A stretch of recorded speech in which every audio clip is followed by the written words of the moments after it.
The music industry makeover.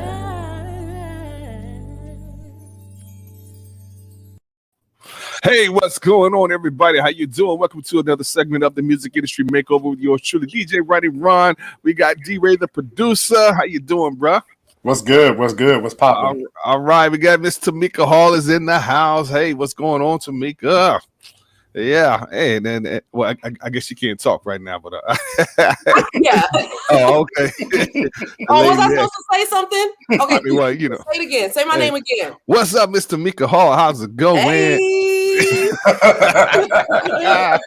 Yes, and we have the one and only, the legend herself. That's a Christian hip hop legend, one half of A1 Swift. Give it up for Miss Alicia. What's going on? What up, y'all? What's up? What's up? What's up? Yes, hey man, this is gonna be a power pack show. One, thank y'all so much for joining us. Hey, how you doing, Facebook user, whoever you are? Thank you so much. Hey, spread the word. And hey, I don't know. I guess Ron comes groups, out the gate. It really don't. You know when it's in groups, it doesn't give the name. I don't know why now, but thank y'all so much. Hey, I think it depends on what program or what group they're following, I guess. So probably okay. Yeah, well, cool. Well, hey, look, this is Music Industry Makeover. Go visit us, musicindustrymakeover.com. Again, we do marketing promotions. We create platforms. So for you out there so that you can get exposure, that's what we do.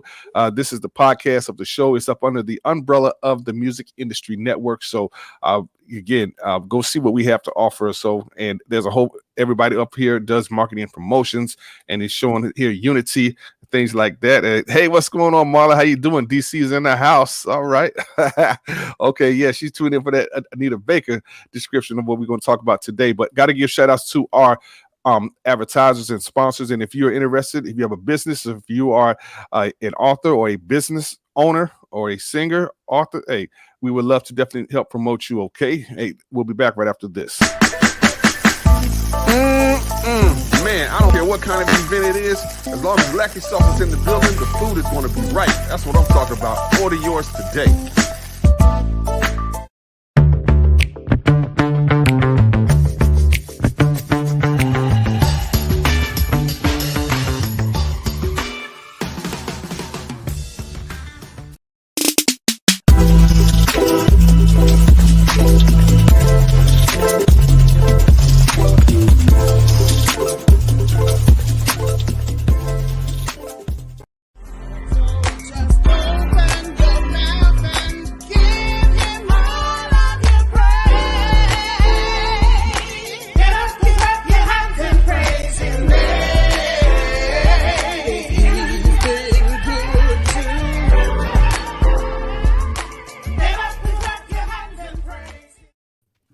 Yes, definitely. Thank all our sponsors out there. Okay. And again, if you're interested, we would love to have you on, because this is what we do. We want to show you to all the world. And hey, let's see what you have to offer out there. Okay. Hey, we also want to welcome to the stage. Hey, Miss Simone Henry, what's going on with you? Hey, I'm good. How are you? Yeah, late in things, but it's all good. Hey, you know. Yeah. Oh yeah. Giving the finger. He just put me out there on the street, didn't he? Hey, it's all love also. Hey, FCA Music. And we want to also bring to the stage with us my man, Mr. C from Yes Hour Radio. Hey, how you doing there, brother? Hey, good, man. Good evening, everybody. How y'all doing? Wonderful. Hey, wonderful. Right. Thanks for having me on, Ron. Hey, no problem. Again, we have industry professionals here that are on here, and I want to thank y'all so much for tuning in. Hey, Brandy, what's going on? How you doing? Good evening to you. All right, as well as Mary, thank you so much. All right, has been following us for 2 years. So, real quick, we want to go down the line. We'll start off with you, Alicia. Tell us about your business and what folks need to know and how they can get in contact with you. Hey, everybody. I am Alicia Moore, and my business is called Unleashed Media Marketing. And it is a full-scale digital media marketing agency. So any and everything digital marketing, that's from social media to email, text messaging, Google Ads, search engine optimization, graphic design, logos, Man. websites, landing pages. So anything that you can think of that's in under the digital marketing umbrella, Unleashed Media Marketing provides that service.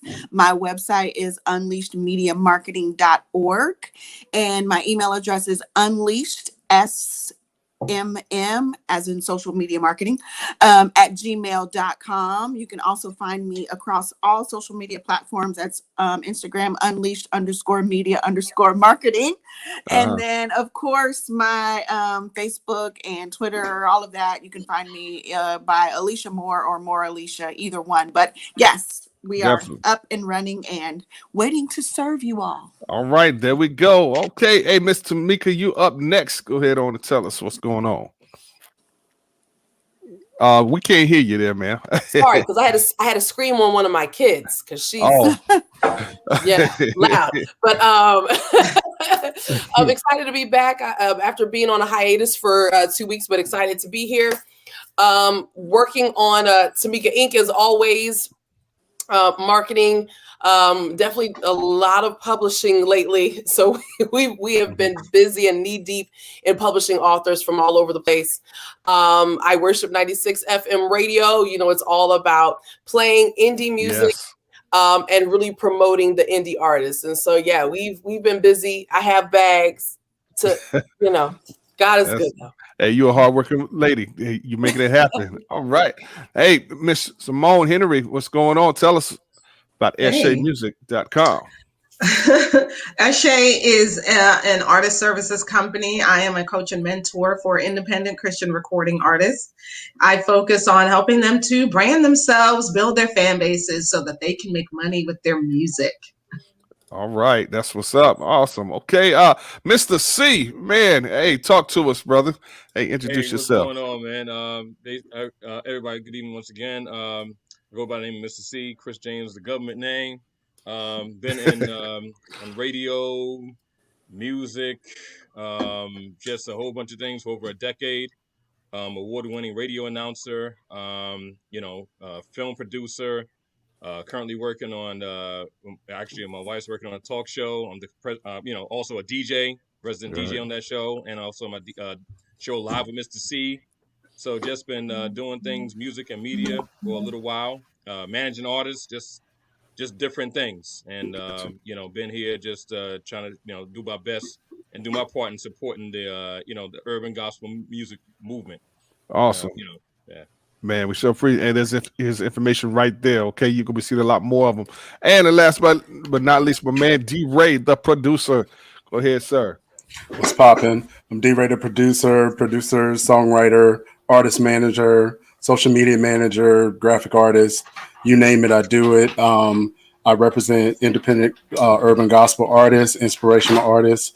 Also, like, once again, I'm a producer. I produce inspirational hip hop. I produce neo soul gospel. So pretty much I'm on the creative side, and I'm also an entertainment law business consultant as well. So I try to do what I can to help artists monetize and get on out there.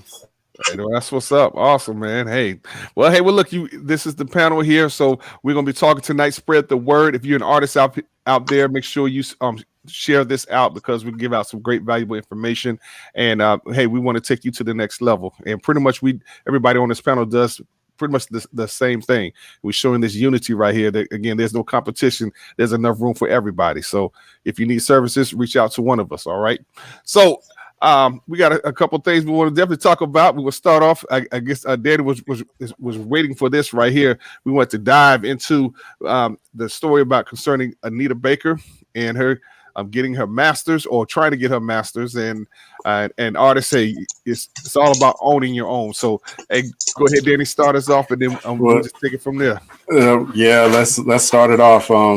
If you're out there, grab something to write with, because I'm gonna be putting out a little information regarding copyright law and why it is so difficult for some people to get their masters back after a certain period. So Anita Baker tweeted a couple of days ago that she was trying to get her masters back from Warner Brothers, who is the parent company of Elektra Records that she signed a deal with in the early 80s. And that record company was responsible for helping her launch some of her biggest albums. Rapture, Giving You the Best That I Got, Compositions, Body and Soul. And so there is an obscure copyright law. And for those that are keeping score, it is Section 203 of the Copyright Statute, the Copyright Act, that is called the Termination of Transfer. Now, what does that mean? That means that after 35 years, an artist has the opportunity to get their masters back from a record company if they can outlive their contract after 35 years. Those rights can revert back to an artist. Okay. Now, here's the problem with that. Artists, first of all, have to know that statute is there, because a lot of artists don't know. That's number one. Number two, artists have 5 years to claim after that period is over. If they don't claim after the 5 years, the record companies can keep those rights indefinitely. Wow. Okay. So you only have a 5-year window. So let's talk about Anita Baker and why this is. First of all, let's talk about why she's a little angry. She put up her royalty rate for streaming, and she said her royalty rate is 0.003 to 0.005 cent every stream. Now, for those of you that are paying attention, that's about a third of a penny every time somebody streams one of her songs. Okay. So just doing some quick math, because we're never going to know the real truth unless Anita Baker releases her royalty statement, which she probably will never do. So let's just say on Spotify, she has 1 million followers, which she does. And let's say that all her 1 million followers stream her song at least once a month. That comes out to right around between $4,000 to $6,000 a month, which is about $70-some thousand a year. And when you think about it, $70,000 a year is not that bad. Okay, it's not that bad of a salary. It's up, middle class, not quite upper middle class, but middle class. Where you live. Depending upon where you live. Yeah. If you're here in the South, you're getting over. If you're up in New York, you might be on food stamps. You're in poverty. But that's a whole other separate conversation. But here's the caveat. Before you go on, brother. Yeah, go ahead, sir. Out there. Go ahead. In the New York metro area, I live on Long Island, so I can say this wholeheartedly. The poverty line on Long Island is $60,000 a year. Go ahead. Wow. What? $60,000. I'm not joking. That's the poverty line. That's like basically saying if you make $60,000 a year, you barely probably can afford an apartment. I'm talking about a single person. Barely can afford an apartment, a car, whatever to eat. That also means a year. Wow. That also means you could be making $60,000 a year in New York and be on food stamps. Depending on where you live. That is absolutely right. Wow. Absolutely right. I didn't mean to interrupt. I just want to give. No, it was good. That's good to hear that. That's good perspective, because when you're talking about $72,000 a year and you're talking about middle income, you're also talking about taxes. So $72,000 a year technically is about $40,000 a year net. So now where does that put you? But still, you think $40,000 is decent enough. But get this, the record companies, the big 3 record companies, they make $19 million a day from streaming. $19 million a day. They make $19 million. So let's put this in perspective, and let's see all my audience people, if you can put your thinking caps on real quick. It's 365 days in a year. What is 365 times 19? Don't worry, I'll wait. But since we don't want to do that, I went ahead and did the math for you. That is $6.9 trillion. $billion. Billion, sorry. Yes, yeah, you're fine. $6.9 billion a year in streaming. They're paying Anita Baker. Yeah, that's streaming. They're paying Anita Baker $72,000 a year. Wow. So when you think about it like that, that's when you start thinking, okay, this is more like indentured servitude rather than something that's very profitable. Okay, the indentured servitude is defined as being underpaid and overworked, and somebody else profiting off of your hard work. Okay, That's everybody. It's I every mean, job. No, it's a little bit different because you having a day job, you can quit the day job, you can go someplace else, but and get a better deal or get a better better conditions or whatever. But these labels hold these artists under contract, and they can't leave, they can't get out. They have no option. It's indentured servitude. absolutely, and also keep in mind, we're talking about not just what Anita Baker's streams are. She's also a sampled artist. There are a lot of hip hop artists that sample Anita Baker's stuff. Drake sampled her. Tribe Called Quest. Even Lil Wayne. So you're talking about all of this money that's being generated by these companies. All of these streams, all of these millions of dollars. She's being paid around $70,000 a year. But again, that's from the streaming side, right? That's from the streaming side. But also keep in mind, if you've been paying attention to the show, we've also told you nobody is really buying CDs anymore. Right. Okay. So there is no mechanical royalty right now. Is she selling anything else? Does she have another stream of income? And that's the thing. No, she isn't. Unless she has some other form of business, singing is it. She may have some investments, we hope. She may have some other form of revenue stream that, is not made to the public. But if she was just a recording artist, that's it, that's tragic. And it's easy to start seeing how a lot of, since we're all family here, a lot of our artists die broke because of that. Okay? A lot of our artists who prop up the industry, who sell millions upon millions upon millions of units of music, and they die broke. Okay? Wow. So here is the fight that she's up against with this Section 203, the termination of transfer. Now, even though it's in the copyright law, it's very, very difficult to get this, because what record companies do when you sign that record contract, they now deem you as an employee of the record company, which means that anything that you do can be considered a work for hire. Yes. Work for hires are not covered by Section 203. Okay, that's go. Okay, question, anybody? Now, wasn't there a similar situation with Taylor Swift? Here's the thing, and that does I'm gonna bring up a couple of examples. Taylor Swift is one, Prince is the other. Taylor Swift had the same situation with her management company, and the manager owns her masters. And the manager, you're absolutely right. The manager owns her masters. But see, this is what Taylor Swift's strategy was.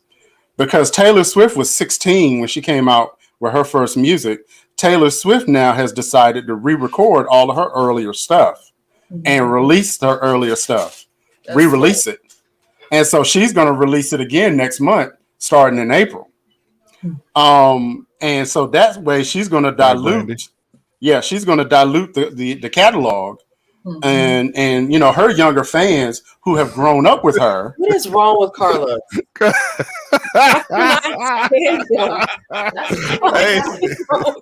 Yeah, she needs. I love Anita Baker. But you know what? He's wrong. She needs another stream of income. She needs to be making some sweet potato pies or something. No, the Anita Baker wig line. I'm trying to be serious.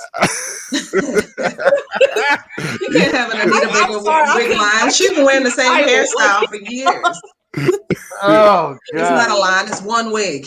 Oh, bro, you're wrong for that. But maybe it's some people out there that want the Anita Baker look. I don't know. But once again, Taylor Swift, she's re-recording. The situation that Prince went through was Prince in the mid 90s to late 90s. he was in a fight with Warner Brothers, the same company that Anita Baker is fighting. He went so far as, if you guys can remember, he not only changed his name, he wrote slave on the side of his face. Oh, yeah. Because he basically, what I said about indentured servitude, that's how he felt. He felt like his hard work was being profited by someone else, and he wasn't given that opportunity for generational wealth with his work. Now that there's one main difference between Taylor Swift, Prince, and Anita Baker. Taylor Swift and Prince, right? They wrote everything. They wrote it all. Okay. Anita Baker, right. Anita Baker she's wrote some, but she hadn't wrote everything.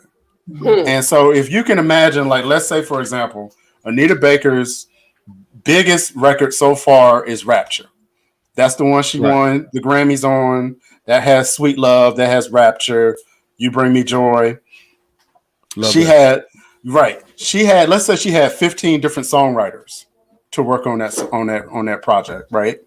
If Warner Brothers comes to one and says, "Hey, we're going to offer you $1 million for your percentage of that project," guess what happens to her termination of transfer? It gets held up because that one Warner Brothers can go and throw $1 million at somebody, and guess what? She will not be able to get 100% of her masters. She might get 99%, she might get 90%, but she won't get 100, which means that Warner Brothers will still be able to profit from that. Okay. Wow. And that's another thing. The second thing that she's running up against is R&B as a music genre is not even in the top 10 in the world when it comes to consume music. I had to look it up myself. But the top 10 genres in the world: pop music, hip hop, rock, EDM, which is electronic dance music, Latin music, indie rock, alternative rock, classical, K-pop, country, heavy metal. Is in that order? In that order. I'm shocked that classical is in that list. I am not, because classical music has a dedicated fan base. They have people who still buy product. They still buy vinyl. They still buy CDs. They will go to and they will pay through the nose to go see an orchestra. Yeah, I do know that. They will pay through, like, they will go. No matter no matter what musical genre you're gonna be a part of in your journey, the foundation of learning music is classical music. That's right. True. And one of the revenue streams that we talk about a lot is printed music. And of all of the musical genres, classical is the one that printed music. Yeah, you got to have it. And so R&B is not even in the top 10. I would dare say it's not even in the top 20. And gospel music. Gospel music. Is it even on the list? About Jesus. Here is the sad fact, and this is probably going to be another show. Gospel music represents 2% of the overall sales in the music industry. Wow. Come on now. 2%. Hey, Mr. C, turn your mic up, Mr. C, because you sound a little bit low and everything. My speaker's up all the way up. Oh, really? Yeah. Okay, all right. Can y'all hear him very well? Yeah, he's good. Okay, cool. All right. So gospel. Now that ain't contemporary Christian. Contemporary Christian is a little bit more than gospel, but gospel in and of itself around 2%. Well, then that explains why Lecrae was like, "I'm a Christian who raps. I'm not a Christian rapper." It was a business decision. Ain't no money in it. It is a simple business decision. Yep. And but this is the sad reality, and it gets even worse because Anita Baker's form of R&B is not even today's form of R&B. Right. No, what Anita Baker's form of R&B is would actually be considered R&B adult alternative, which is further down on the list as far as the share in sales. So she doesn't necessarily have the fan push when it comes to getting a groundswell of support just based on sales. You know, Prince could pull all of his music off and there would be a void. You know what I mean? Yeah. Taylor Swift can pull all of her music down. There's a void. Well, if Anita Prince did it, we all like it's going to be a whole problem if Prince himself came and pulled his music off. I'm just. Well, yeah, right now, yeah. Well, if he does it now, his name wouldn't be Prince; it would be Houdini. On how he got out of that urn at He'd be the real Machiavelli. Right.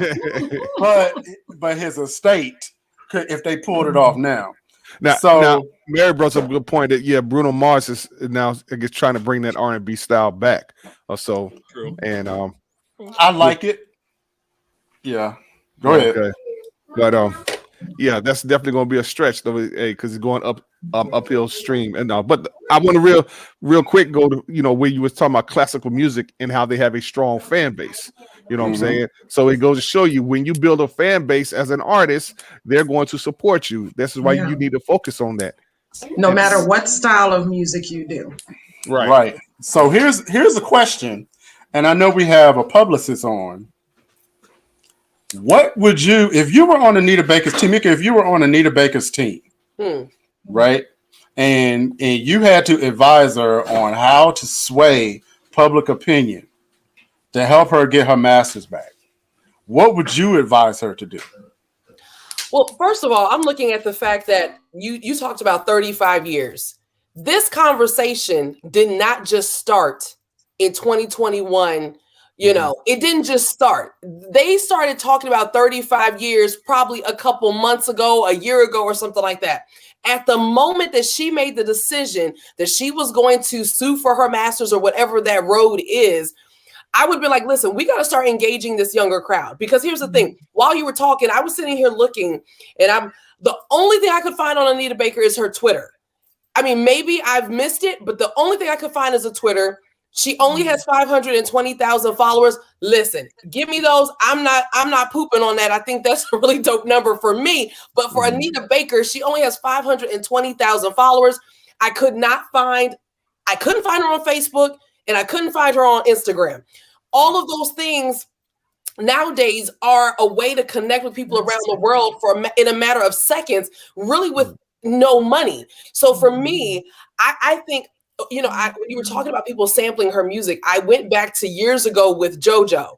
And you guys remember with JoJo, she started releasing covers on, Little White Girl from Canada. She started releasing cover music on YouTube because she was having a fight with her record label. And so she was like in a battle for like 5 years to be able to control her music. So she started releasing covers and making music that way. She actually did Anita Baker's, Caught Up in the Rapture. She actually did that song.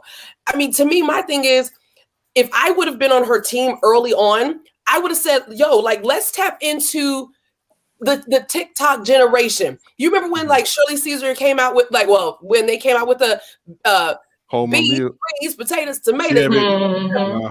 I would have been like, listen, we engage with the younger people, because if the younger people know who you are, then what we're doing is we're increasing your value. I feel like this is something that should have kind of started a while ago, that we should have been trying to increase her value, because right now I feel like the thing is, what is her leverage? It's like, you have 520,000 followers on Twitter. How are you going to reach the people that really love your music? A lot of those people aren't on social media the way that you need them to be.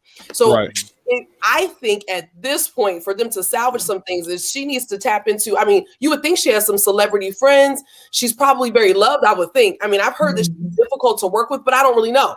But I'm just saying, I would tap into that celebrity fan base and get them on a campaign where they're talking about Anita Baker, and they're saying to people, hey, listen, don't stream her music. But can I please just say, if Chicky Poo is making $4,000 a month off of her music, if she's telling people not to stream it, is she hurting the record label, or is she hurting herself? Right. That's my question. Yeah, that's what I wanted to know. I think that's a good point. I think also whoever her co-writers are, that they need to move as a force, as opposed to it just being her. I think they need to collectively, ask for the rights to their masters instead of her just asking, especially if she's not the sole writer of most of the project.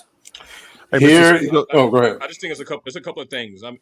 Basically with this situation, I think even though he's not a musical artist, I think the catalyst in this type of issue that she should look at is Dave Chappelle, because Dave Chappelle with Comedy Central had the same issue. Basically, they had rights to his material, the Chappelle show, and he said, "Stop looking at my show, stop watching my show, stop this, stop that." And you know what? His fan base obliged. But Mr. They C, he had a responded. fan base. Yeah, he's a Yes. bigger, he's a He had a way fan, bigger he- star, you know, yeah. Hey, But he I'm actually engaged them. when they did that, he had, and somebody, you mentioned leverage. He had the leverage to renegotiate a deal that was favorable to him. And let's be real, he Here- also well has said. money. I mean, Right. we don't know what her money's like. I'm not trying to count her dollars, but I'm just saying, Right. I don't know if she has Dave Chappelle finances because, like, you look at man was pulling in millions. So look at. he can I'm walk glad you. and say that.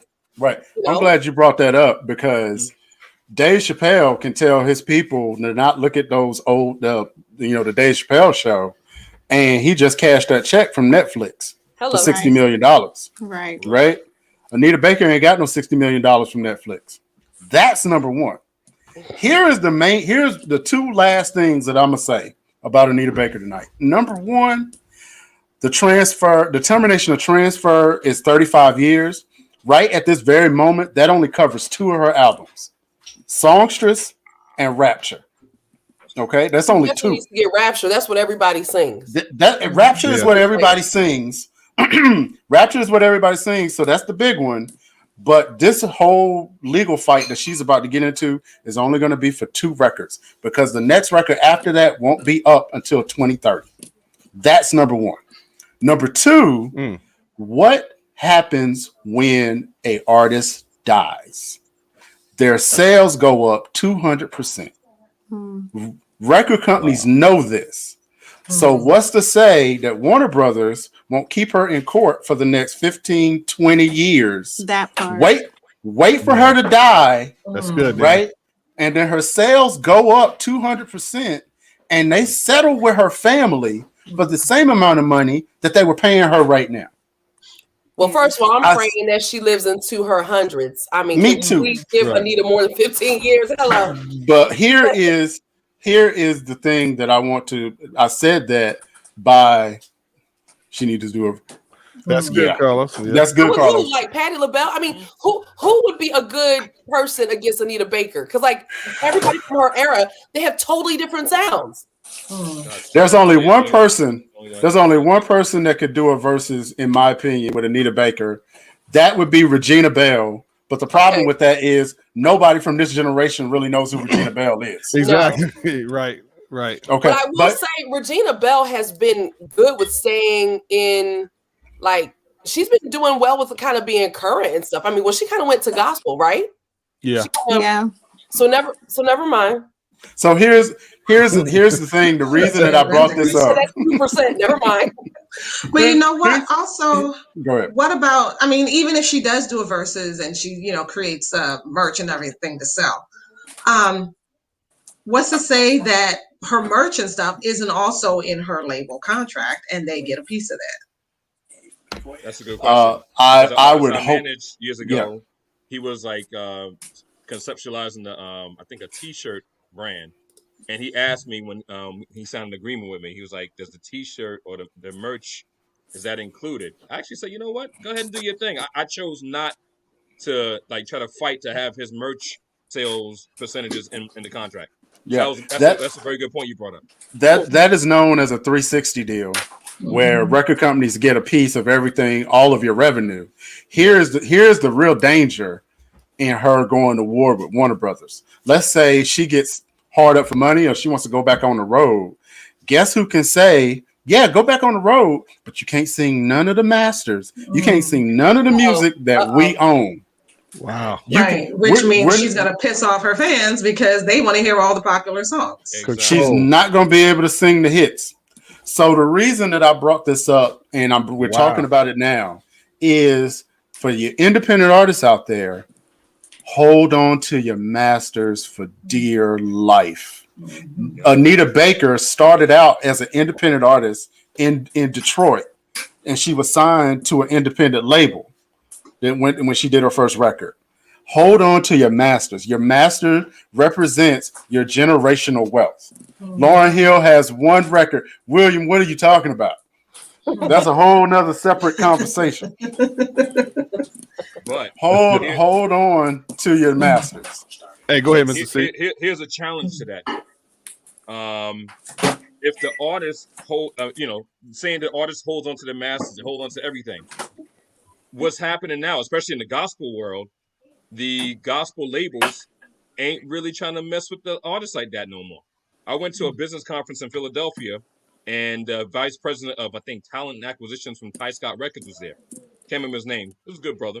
I asked him a question. I said, what would it take for artists to get signed, to your label? He said, we're not doing full signings anymore because of issues like this. So the labels don't want to spend untold thousands to invest in the artists, to basically develop their sound, to develop their image, to pay for travel. They're not doing that anymore. It has to be done already by the artist. So basically, the artist has to really do everything themselves. And dare I say, to all the independent artists out there that want to come and basically try to really suck the labels dry. I'm speaking from a manager standpoint. You know what? As far as I'm concerned, I even told my wife, I don't really want to work with artists like that anymore, because artists don't want to work. They don't want to come and contribute to what you're doing and how you're trying to support them. They just want what they want. And then whenever they're ready to bounce, they don't even want to honor contracts anymore. They don't want to record projects that they're supposed to. And they just want to walk off into the sunset. And this is with a contract in place. Wow. I'm speaking from personal experience. But anyway, I didn't mean to. That's that good. was great. That was great. Now, hey, Alicia, now you've been in these situations for us being on a contractor. So with label, how was it with you back in the day? Well, when I signed with Gospel Centric back in the day, I was, early 20s. I had no understanding of contracts, even though I had an attorney reviewing a contract. I still, if the attorney said, yes, it's good, I signed it. I had two actual record deals with Gospel Centric, Vicky Mac and Gospel Centric, one under A1 Swift and one as a solo artist. But I made my money on the road. I didn't make money from record sales. The way that I supported my family was by going out on the road and ministering. Probably worked 250 to 300 days out of the year, because that's how, I fed my three children. So yeah, I totally understand the dilemma with the masters. I don't own my masters right now. I did 2 projects and did some feature projects, even was on Kirk Franklin and God's Property and wrote the rap for You Are the Only One. I didn't see a dime of royalties for that. What? Man, that was a hit. Not a penny. I mean, that was a multi-platinum record. Yeah. I went on the road and did all the television shows and stuff like that. And but yeah, no, I didn't see a dime of royalties from that particular section. So how did that happen? Was that like a contractual thing, or like I said, I was in my 20s. I had no idea. I don't know. It was just the glam and the glitz of Hollywood. Gotcha. And, I was just caught up. I don't want to get in your business, Miss Alicia, but if you can remember, somebody may have handed you some money, or they say, hey, I'm going to take care of you. And they might have handed you a little bit of money to do that. Because if they did, this is a trick that this is a trick that record companies use. If for a young artist, let's say they're in the studio, and they say, hey, can you advance? Okay. Right. So they go in their pocket, they hand you $1,000, and they say, hey, go do this. And you're thinking, oh man, I just, I don't come up. I got $1,000 in my pocket. The record companies consider that to be a work for hire. Right. Yeah. So that means what it was, because we were all under the same label, me, Kirk, God's Property, we were all under the same umbrella. So that could very well have been the situation.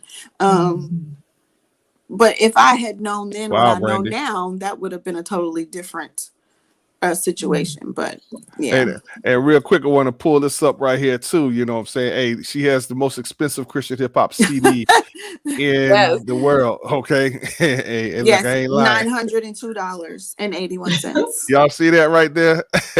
No. Not- Oh, there it is. Okay. $902.81. $902.81. I just randomly discovered that today. And Wow. please tell the people how much royalties, what kind of percentage are you getting off those sales? Oh my gosh. I haven't seen a royalty from either one of those projects, Gospel Gangsters or Trinity 5-7 or God's Property. Gosh, years. Wait a minute. Wait. Did you say Trinity 5-7? Oh yeah, she was on there. Yeah. Oh yeah. Wow. Yeah. Yeah. Wow, man, that is crazy. That's Years. I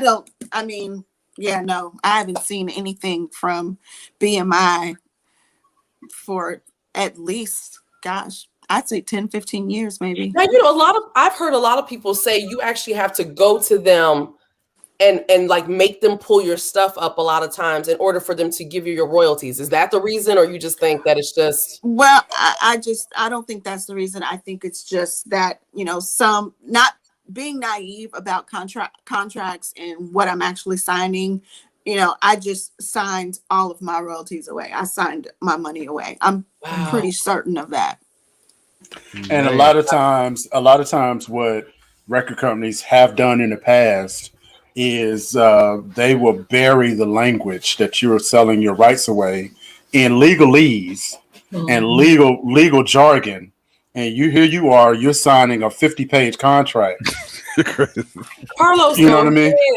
Yeah, I was just a young girl from Kentucky and, signing with a record label in California and Los Angeles and going to Los Angeles to record and all that kind of stuff. So I was caught up completely in the glitz and the glamour of it being, But if you had an attorney, right? Didn't you say you had an attorney there with you, and that attorney did not caution you at all? Correct. I mean, hey, that was a check for that attorney. That's absolutely. That is crazy. Yeah. Let me ask you a question. And once again, I don't want to get in your business because I just met you and we are friends. Tamika, stay out of it. Was the attorney that you had, was this an entertainment attorney? Yes, he was an attorney. He was an entertainment attorney. He was out of New York, and I think his name was Garrett. I want to say his name was Garrett. I would bet a thin nickel that if you look at his history, he probably had a working relationship with the very company that you were signing to, which would have been a conflict of interest if anybody at that time was paying attention. Right. But that I wasn't paying attention. It was the early 90s. Like I said, I was young and excited. And my whole life I wanted to be in the industry, as a dancer or an actress or a model or something. I had my eyes set on something industry.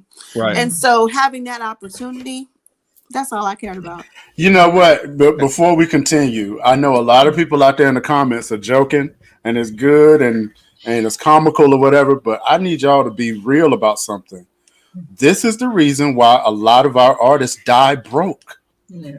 This is the reason why a lot of our artists don't have generational wealth, right? Because of these contracts that they signed and they just didn't know.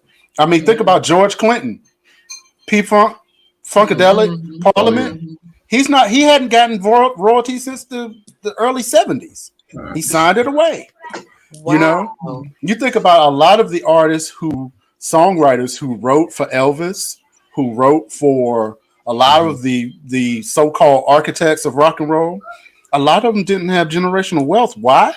Because they had to sign those rights away. This is very, very important. So if you don't have a good working knowledge of copyright law, you need to get somebody on your team that does. Exactly.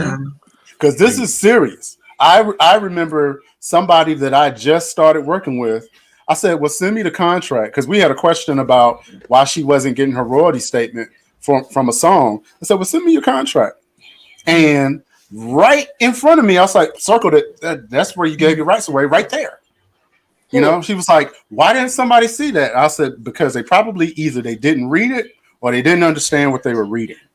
So it is very, very important because we're in a day now where you need every dime to be a creative, a content creator. You need every dime you can get your hands on that you're entitled. And just imagine artists who were signed pre-COVID. Once COVID hit, they couldn't go on the road and make money. Right. So now they're depending on streaming. Right. What were they doing? And well, you know, again, with the technology today, all right, learn the industry, learn the copyright laws, things that you need to know, but you can control your own musical destiny right now. All right. Yeah, go ahead, Tamika. No, I was just going to say some of the nuggets that we can also pull from Alicia, aside from, you know, her being like, listen, you know, I was young, I didn't know, is what really struck me is the fact that you weren't just an artist, which is what I always preach about, like every single week. Is not just being an artist. You understood that there was a ministry side to you, and there was a way for you to still connect with people and ultimately still make some type of revenue. I think that is a great thing. I mean, I love the fact that you're transparent. I would love to ask, look, sorry, this is like the radio host to me. How have you been able to not be bitter about essentially being taken advantage of? I'm gonna be real. I'll be mad because you know, I take ownership because it's, you know, it's my personal responsibility. It was my personal responsibility to ensure that I wasn't being taken advantage of, and I had stars in my eyes, and that's all I saw. But you know, you live and you learn, and life always presents lessons for you to learn. And I know now, and I can advise that now to up and coming artists, and going forward, I know how to handle myself accordingly in business situations and contractual agreements and things like that. But I learned a very hard lesson, but I'm not bitter about it because I still have my name recognition. I still have the ability to go out and minister and speak as a part of A1 Swift. I still have the wonderful fond memories. I have all of the network and the connections that I made that I can still utilize and take advantage of at any given moment, which is why I'm here on this thing with you guys. It's because of that that time frame in my life. And then it also presented me the opportunity to gain education. So, you know, I went back to school and earned a few degrees, and I was able to take that loss and turn it around and make it a W for my future going forward. Hey, we got a question here. It says, were you ever asked to pay for things up front, like marketing and promo? Me? Yeah. No, the label handled all of that. Yeah, that's what I kind of figured. Yeah. You know, so, all right. Wow. And again, you mentioned something about for us, you know, having stars in your eyes and things like that. Some artists today still have that. Yeah, and after some of us even telling them, it's like, look, that's not what it really is. That's a facade. But people want to believe what they want to believe. I think the first year we signed, this was early 90s, maybe 92. I think we got a $20,000 advance. You know, being 21, 22 years old, when do you ever get a $20,000 check? You was like hood rich. $20,000. She said hood rich.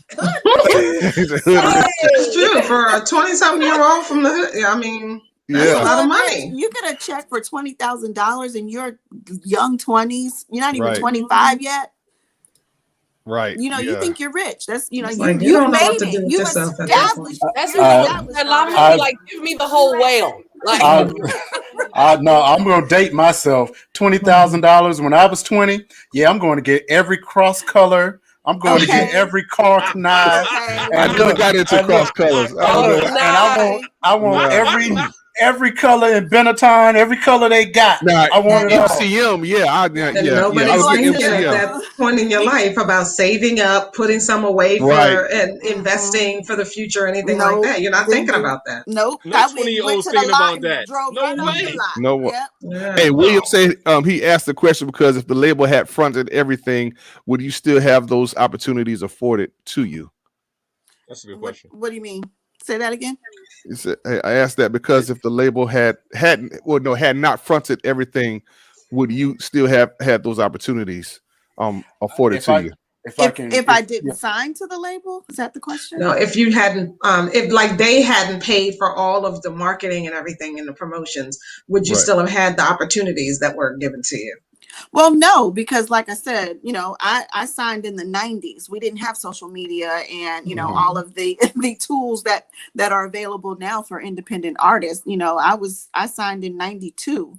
We didn't have social media. I don't even think we had internet back then. So everything that, from marketing and distribution and videos and, stylists and wardrobe, all of that was provided by the label. Of course, it was all recoupable, and something that I didn't understand at the time. Even that $20,000 advance was recoupable, so they got that $20,000 back, and then some.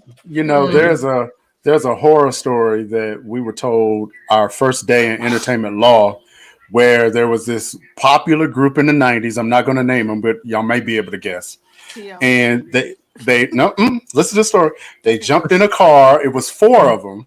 They left a southern state and they drove up to New York, and they was in a major record label, and they sang and they impressed some rapper that happened to be there. Long story short, they signed a contract and they signed a record deal. They went out that night. They partied. They bought clothes. They bought champagne. They had strippers. They had limousines. They basically lived it up. Well, the next year they had the #1 song in the country, right? So then, when it came time for them to get their royalty statement, they were $1.2 million in the hole. And so at this point, they're getting attorneys going, "Hey, why we got the #1 song in the country? We are quadruple platinum, and why are we broke?" They went and did an audit of all of their expenses, and guess what was on the audit? That first night that they partied, everything was itemized. Everything was even down to the amount of hours that the dancer danced. It was itemized on this royalty statement. You have no idea. And they were only getting 10% that they had to split 4 ways, right? And all of that they spent came out of their 10%. And also the production, also the marketing, also the promotion. Yeah. So these are some things that you have to be very, very careful when you're going into contracts, and make sure you know what you're getting into. Yeah, everything from plane tickets to meals to anything and everything that you can think of. When we were flown out to record, the studio session, the producers, meals, hotel, plane tickets. If I needed cold medicine or a box of tissue, all of that is recoupable. Hey, Sydney, Kirk wasn't the owner of the label, so that's why he couldn't give her any money. Yeah, no, Kirk is not. He was an artist on the label. Yeah, he was just an artist, not an owner. Right. So there's a big difference. Even as a man, even like managing my wife and like my small label, as as I did over the last decade, I was we were at the movie. We were watching I guess it was All Eyes on Me, the Tupac story. Yeah. Mm-hmm. So he's like, in the movie, he's like, yeah, man, I did the 3 albums. I fulfilled my obligations. Now I'm about to move on. And the thing that hit me like a ton of bricks in the movie. The character that plays Suge Knight pulled out the log, like, but what about all these expenses? I was like, yo! Yeah, that's definitely what it's like. That's what it's like. And then I had a conversation with a friend of mine who's a producer and runs his outfit in Brooklyn. And I told him certain things that I did as a manager. He's like, you know what? He said, anytime you paid for, an artist to stay in a hotel, pay for their, their expenses, he said, you should have had a clause in your contract with your artist to recoup those expenses. I'm sitting here like, live and learn. Yeah, that makes sense. I mean, the thing is, I don't think people look at music as a business. It's not just creative; it's a business, and it's like, I saw some people in the comments that are like, "It's a shame." I mean, it's a shame, but it's also business. So if you were bringing on an artist and you were investing in an artist, I can't tell you how many times I would be brought into a record label to do PR for an artist. Like, I don't think artists understand. I think, Mr. C, I think you were talking about the fact that, nowadays it's important that artists are learning how to build their own fan base, cultivate that fan base, so that they can move product, right? Move your music product. And I don't think people understand. A lot of times people are like, oh, I need a publicist. And Alicia, you probably get it too. They want somebody to come in and do something. What is your story? What makes you interesting? Because honestly, even as a publicist, I don't care if you pay me money. Right, if Sydney. your artist is boring, like at some point, I have a hard time creating some flim-flam around your artist. So the artist has to, you got to stay current. You got to keep doing things that make you interesting. All that stuff is important, which is kind of where I go back to with Alicia. At least you still had something. Like, it sucks that, you know, you're looking at it now, you understand the game now, but my God, at least you had something. You're able to fall back on something. You have a good head on your shoulders. You're interesting. You know, you can make a living off of what you know and all that. A lot of people don't do anything but sing. You got to be more than that. There you go. Exactly. Business of it. Like, you as an artist, you are a product. Nobody cares that you're a person. Nobody cares that you have children. Nobody cares that you're married. Honestly, let's be honest. People don't even care that you love the Lord, because at the end of the day, you're a product. People want to make money off of what you do. So you have to stay interesting, and you got to always make sure that if there's a manager that's investing in you, you got a label that's investing in you, you got to make sure that you are a product that is worthy of being invested in. And that's what artists have to understand. Yeah. You're the brand. Come on. No, like, it's like the old we have a computer that can make you sound great. Yeah, that's true. She sounds a hot mess. Yes. You hear her in the raw. Factual. Yes, true. They're looking at you, they're just seeing a giant dollar sign. What makes you interesting? Can you work a stage? Nowadays it's virtual. Can you work the virtual? You know? So I mean, what they call it these days, they don't even really call it the music business. They call it the influence business. You know, because it's really not about music. It's about your influence. You know, can you get 1 million people to follow you and to follow every word that you say? Think back to like the 80s and the 90s when Oprah would bring an author on her show. What would happen? What would happen? The next day they were bestsellers, flying off the shelves. Why? Because Oprah, they weren't even able to meet the demand. Right. A lot of them favorite products and stuff. Yeah. Now, guess what? What did the internet do? It created a whole generation of Oprahs that you have no idea who they are, but they have Oprah-like influence. Yes. I go back to that little kid on YouTube named Ryan that plays with toys. And he's the reason I got a blue dinosaur in my house right now, because my kids were addicted to his show on YouTube. He has influence, but guess what? He makes about $5 million a month. Why? Because he has influence. And again, let's bring it even in the gospel industry. Just because you sing about Jesus or about God, okay, that doesn't make folks want to go buy your music. All right. Well, how are you touching them? You know, how, you know, let me keep it real with you. Come on. A lot of we have you're talking about Oprah, you're talking about the big stages, right? Let's talk about it in independent artist terms. I talk with Sirius all the time. Like, look, a lot of people don't understand this. Let's talk about open mics, right? If you can get 25 to 50 people every open mic to show up, you actually doing pretty well. That's great. That's great. Yeah. That's great good turnout. We've been doing open mics ourselves for a couple of years, and sometimes 10 people will show up. Another time, 150 people will show up, and then we back to 50. It's a lot of work to keep that platform alive. So a lot of people are looking at, how can I get on the big stage? Can you get a friend of mine, actually, who's the head of the Kingdom Choice Awards? That's all I gotta say. Most people probably know who that is. I had a conversation with him, and he was talking about an artist that was like, I want a $2,500 honorarium to show up. And he was like, he asked the artist, can you guarantee that? I think he said, can you guarantee that 100 people will show up to the event? Exactly. Can you guarantee it? If you can't guarantee it, then you're not worth $1,500, $2,000. Do you have 100 followers on Instagram? Exactly. Well, you know You know what I'm what? The thing is like the people Great are counting all these people, these followers as fans.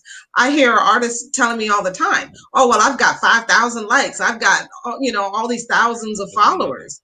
But none of those people are engaging. None of those people are buying your product. None of those Right, people Sydney. are engaging with you at all. They're not commenting. They're not liking. They're not doing anything. They're just there. They're just numbers. Well, Right. I mean, 5,000 followers. I mean, are those organic followers or did someone Exactly. buy them? Right. Bots. No, no. I think And here's, Either way. and here's the trick now. I'm sorry, I didn't mean to cut you off. Here's the trick Yes, you now. did. When you buy, no, I didn't. No, I did Y'all not. need to stop. Do we need to separate y'all? We all separated. Anyway, so rude. no. I'm so sorry, but I need to say this because I'm older than you and I might forget. Oh wow. When you buy followers and when you buy likes, guess what? Spotify, Facebook, YouTube, they have algorithms now that are looking for these fake likes and these fake buys. And so guess what? You will get ghost canceled. Now, what does that mean? What does the term ghost cancel mean? That means that you will see your profile, but nobody else will. And you're cut off from social media, and you have no idea you've been cut off. That's what happens the first time they see that you bought likes. The second time, you get booted off. So it just don't even pay.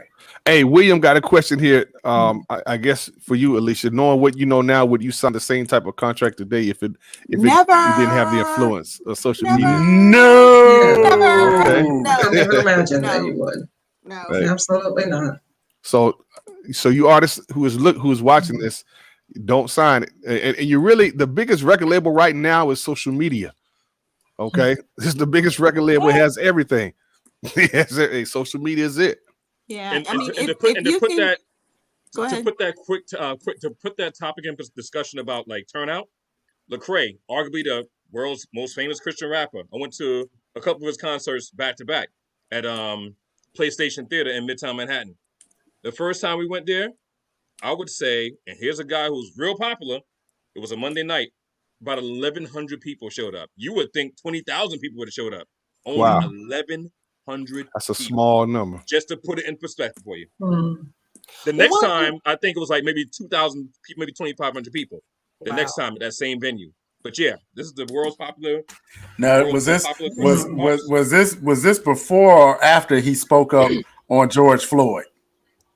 No, this was way before. Yeah. Oh, you talking about Lecrae? Yeah, Lecrae. Yeah, yeah, definitely. Oh, Tamika, what you about to say? Go ahead. Well, what I was going to say, I think Jamie, there was a person named Jamie that made a comment a while ago about the fact, the lack of artist development. What I wanted to say was this, like nowadays, I don't think people understand the amount of money it takes to actually develop an artist, like to develop an artist who comes and knows nothing.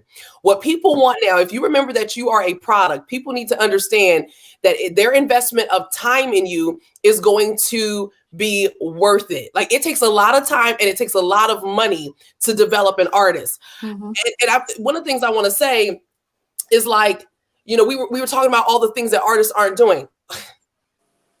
And I think you were talking about it, how, can you bring in 100 people? Listen, we're in this day and age where people, for whatever reason, feel like they're entitled. I cannot tell you how many times I will have somebody that might come onto my show.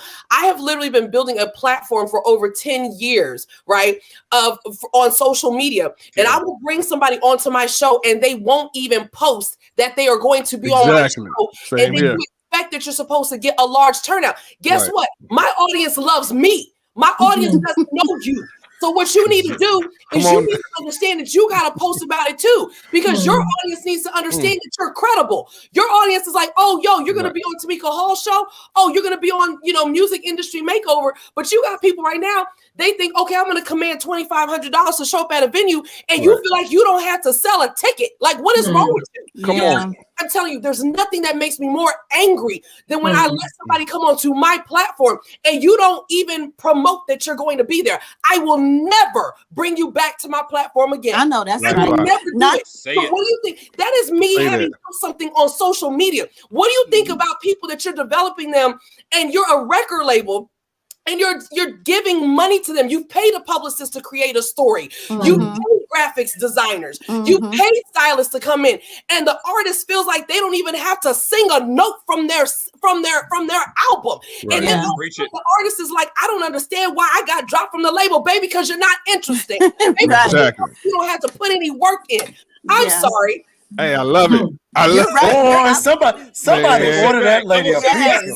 You are absolutely right. Because Somebody order her a pizza. as a new artist, Like when I Denzel said, tear it up. When we first signed as a new artist, we had to go through artist development too. I mean, Vicky we went through etiquette, we went through interview practice. We went through so much, to get prepared for that platform. So, and I guess when we signed back in the early 90s, Gospel Centric wasn't the huge label that it was. It was actually a label that Vicky was running out of her garage.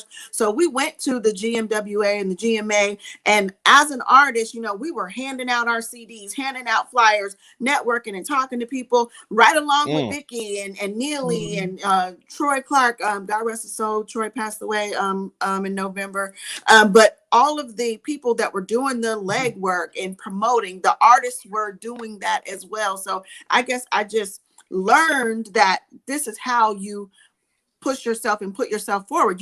Not only are you an artist, but you also have to be a part of the networking and the legwork and the marketing. So yeah, you're absolutely right, Tamika. Yeah, it's your responsibility. Yeah, you're not afraid. Like, you don't want to get blisters on your feet from walking along the street. You know what I mean? Like, what's wrong? You just expect that because you sing and you have a good tune that people are going to buy your stuff. I mean, it's just amazing to me how artists do not understand the business of artistry. And what you were talking about, Alicia, about things being, recoupable. That's the way the word is said, because for some reason it gets stuck behind my teeth. Y'all got big. It's okay. I don't think artists really understand. It's like, if the label chooses to drop you, you still owe them money. If they have to take your house and they have to take your car, they're going to get their money. So you might as well do what you can do to build a fan base who loves you beyond just the music. Does Tamika have a contract? Listen, I'm a preacher's kid. I get it honest. I'm a preacher's kid. Like, hey, real quick. Hey, let's answer this question, man. Because man, we over the time a little bit, but man, this is great here. It says it sounds like being on a label is somewhat a trade-off. There would be many experiences that the label can get for you, but won't get as an independent artist. You don't have to pay anything out of pocket, getting valuable information, etc. Is there a happy medium between being on a label and on your own?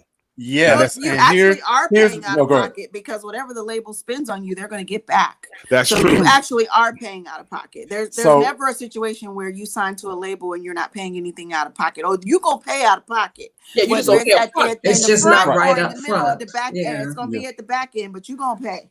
Now there is a happy medium. And for those of you who want to, since we're running out of time, if you want to really see that happy medium, I encourage you to watch Master P's the BET special on Master P. Yeah, I encourage you to watch that hustle.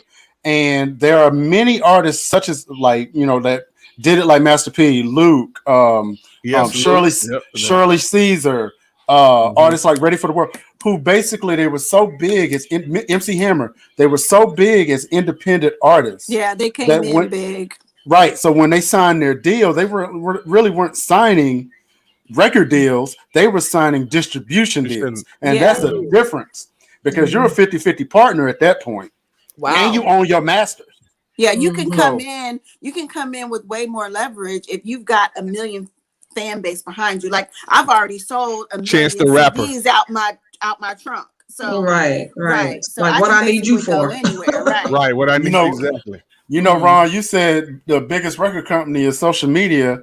I would argue the biggest record company is Apple, because Chance the Rapper's deal is with Apple, and he hadn't signed a record contract, and and he's made millions of dollars with no deal. He's not really on the radio, so you got to ask yourself, what is it? It's influence.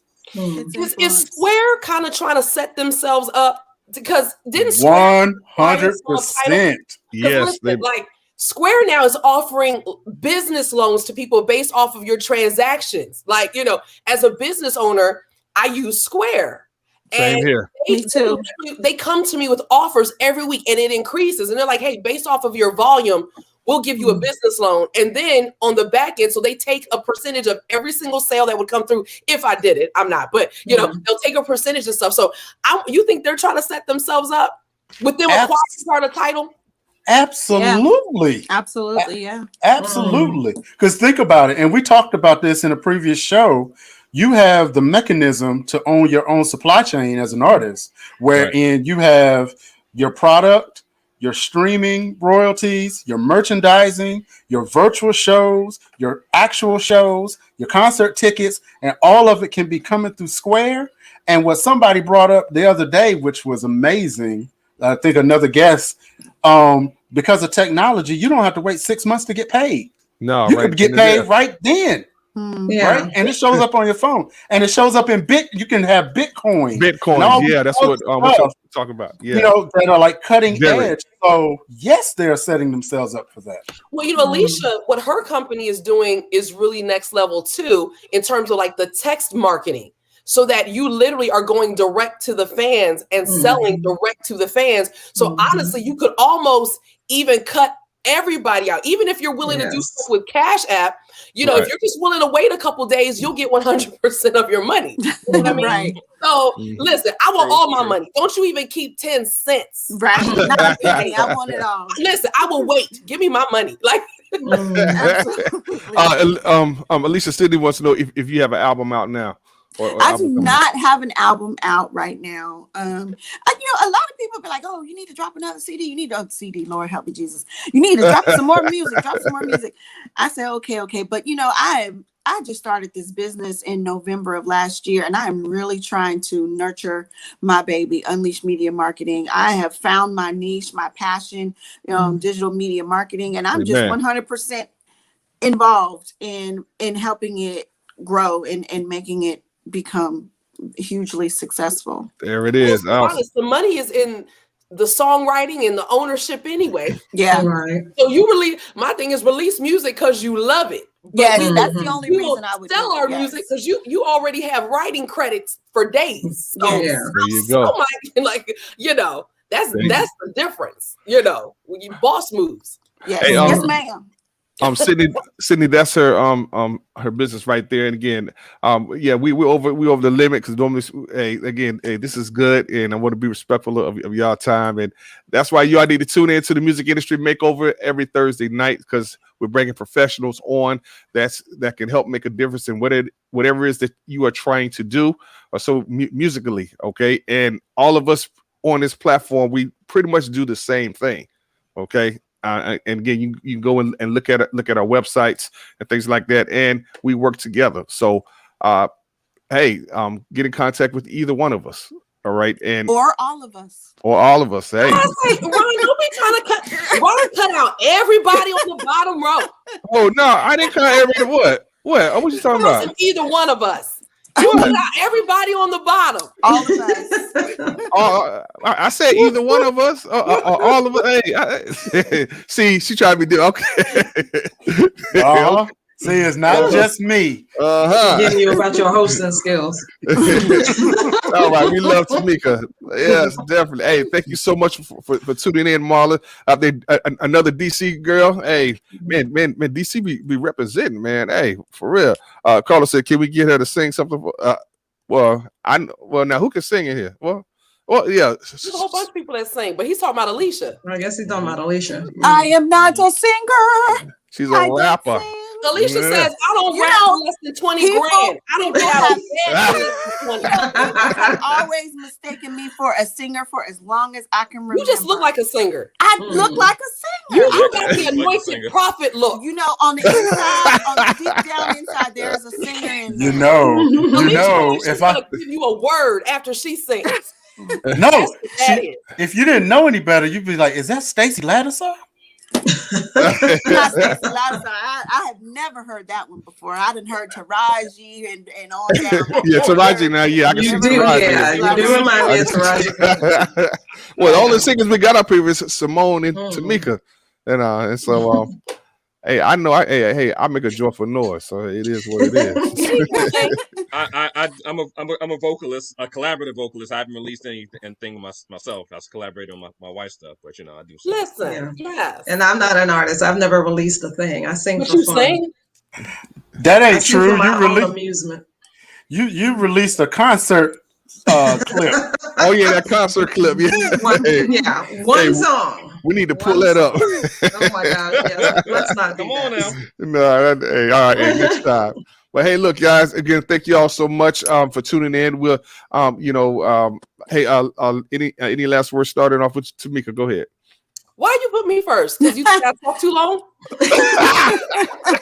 I have nothing to say. Really? You have nothing to say? Nothing. I mean, I always got a lot to say, but I won't. Are you So sure? I'm not going to say a thing. Yeah, all right. Hey.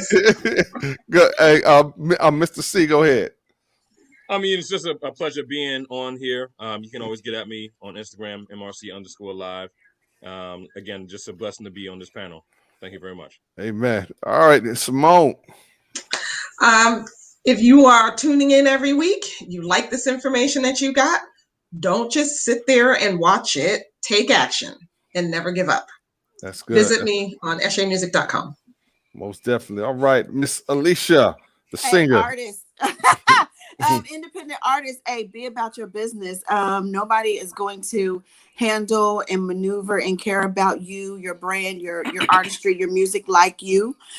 So love it, be about it, and see it through. And if you need some marketing, digital media marketing assistance, hit me up. That's unleashedmediamarketing.org, or send me an email, unleashedsmm@gmail.com. Also, I'm on Instagram, unleashed_media_marketing. There you go. All right. D Ray, the producer. Hey, short and sweet. Support Black business. Massappeal96.com. Go get you a t-shirt. My man, Big Los, man, doing big work. Peace out. Most definitely. Yes, Big Los. And again, yours truly want to thank y'all so much. Remember, as I always say, you matter in the kingdom of God. So don't compare yourself or your ministry to anyone else out there. Just do what God has called you to do, and you will be just fine. All right. Hey, we'll see you for another segment of the Music Industry Makeover. God bless. Stay safe out there. Peace. Oh, Have a good evening, everyone. Yeah.